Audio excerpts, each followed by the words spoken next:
Hey everybody, Adam here with Hometown Acres. Welcome back. Today we're going to continue working on the equipment lean-to. Doug and Kyle unfortunately abandoned me, so today I'm on my own.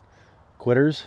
So what I'm going to try to get done here today is remove all of our temporary bracing, put up permanent bracing, get some gussets on, and maybe start the purlins on the roof and the fascia board.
Alright, so we have all of our wall girts on this side over here, and what I want to start doing now is taking off some of our temporary bracing and converting it into permanent bracing that's going to be out of the way, because honestly, walking through the middle of the job site here is getting to be a pain in the butt ducking underneath bracing. Oh yeah, I forgot you're 6'5". You're 6'5". Now it's important to note that when Kyle and Doug were here and we framed this all out, we had the building perfectly plumb and all square and ready to go. So as I'm taking one piece of temporary bracing off, I want to go ahead and put it back on as permanent bracing, and I want to work one piece at a time. If I go start ripping 4, 5, 6 pieces of bracing off, the building could lean or rack or shift a little bit. So I think in this instance it's best to just do one at a time and create our X bracing here. The other thing to note is the X bracing on this wall is only going to provide racking support this way. I'm not going to have any support this way, so I won't be able to take out any of the braces going left to right, only the bracing going front to back, and that's until we get the wall girts on this wall. And then once we get that wall done and we start doing that bracing, then we can start taking out some of these diagonal braces going that way. Hey guys, today's video is sponsored by Ariat. If you're not familiar, Ariat is one of the largest premium outdoor workwear companies. We've been partnered with Ariat for 2 years now, and I just wanted to interrupt to let you know they are running some of their biggest sales of the year right now. They are running their Black Friday sale from 11/22 through 11/28, where they're going to have some items marked off as much as 30%, and then they're also running their graphic hoodie sale, which is going to be $10 off per hoodie, from 11/15, which is actually right now, through 11/27. So if you've been waiting to go buy some Ariat clothing, now would be a great time and save yourself some money.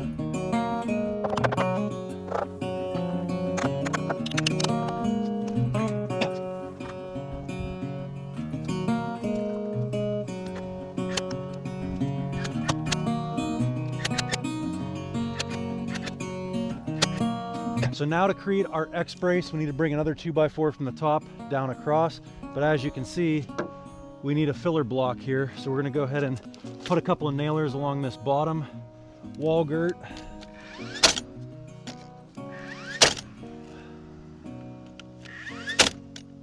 And we'll put one up on the top corner as well.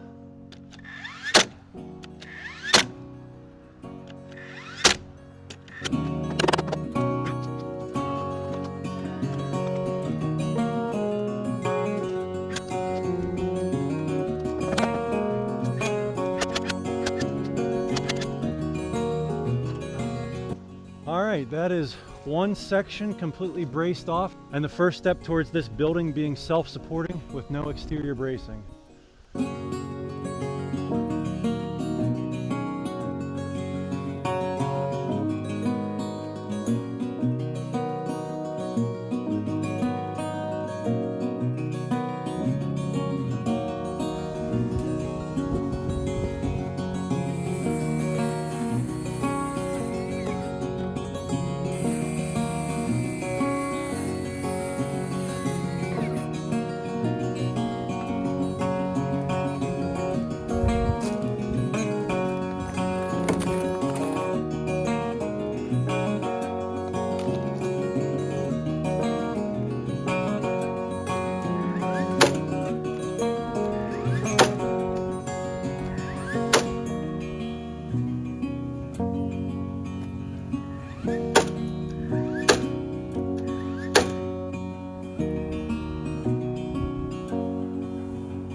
All right, so we've got all of our diagonal permanent X bracing on the side wall and the back wall.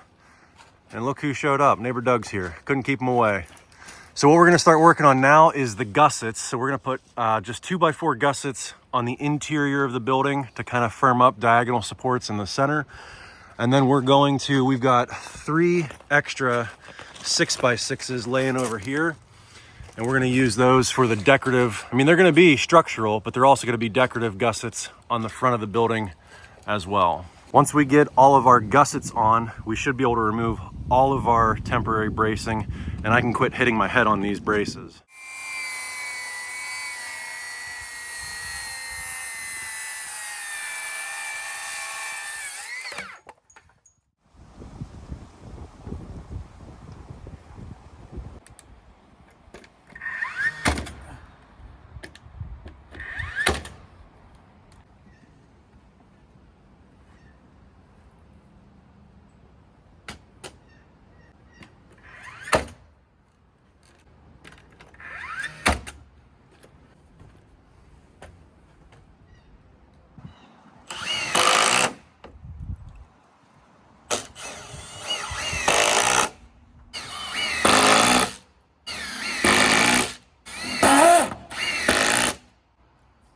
It's not a Phillips head.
All right, guys, there we go. Everything always takes longer than you think it's going to. What I thought I'd be able to get done in one day ended up taking 3, and that was with neighbor Doug's help.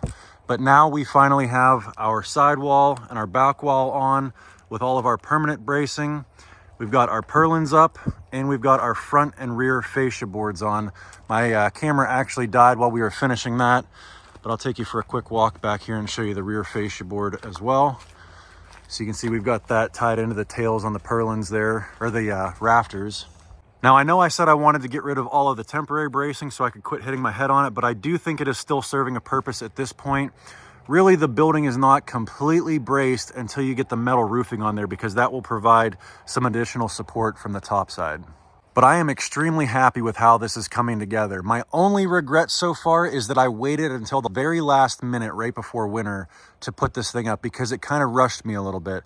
I really wanted to build this entire thing out of rough sawn lumber off of the sawmill, but just for the sake of time, I did have to go buy some store-bought lumber. So all of the big lumber that you see here, I did mill myself. So the posts, the headers, the gussets, even the interior gussets, and the fascia board I milled myself. But all of the 2x4s and 2x6s and 2x8s for the wall girts, the bracing, the trusses, and the purlins, I did have to buy those. Again, just because it would have taken me, you know, a couple of days to get all that lumber milled, and it was just much quicker to run to the box store and get it, and I needed it now. So anyway, all we really have left is we need to get some walls up. I'm thinking board and batten siding. And then we need to get some stain on the entire thing, and then the metal roof. I did want to ask you guys, as far as stain goes, I know I've already got a stain purchased, but because a lot of this was green lumber, would you wait a year to stain it, or do you think I can go ahead and stain it now? Something I'm debating is just throwing the metal tin roof on now and then coming back and staining it in the spring, although it would be a lot easier to stain it now. I'm just worried about staining it when the lumber is still green. So let me know what you guys think in your comments below. Anyway, I think that's gonna about wrap this one up. Don't forget, if you still have holiday shopping that you need to do for yourself or for your loved ones, check out the links in the description for the biggest discounts of the year on Ariat's outdoor workwear. If you guys enjoyed this one, give me a big thumbs up, click that subscribe button, and we'll catch you on the next one. Thanks for watching.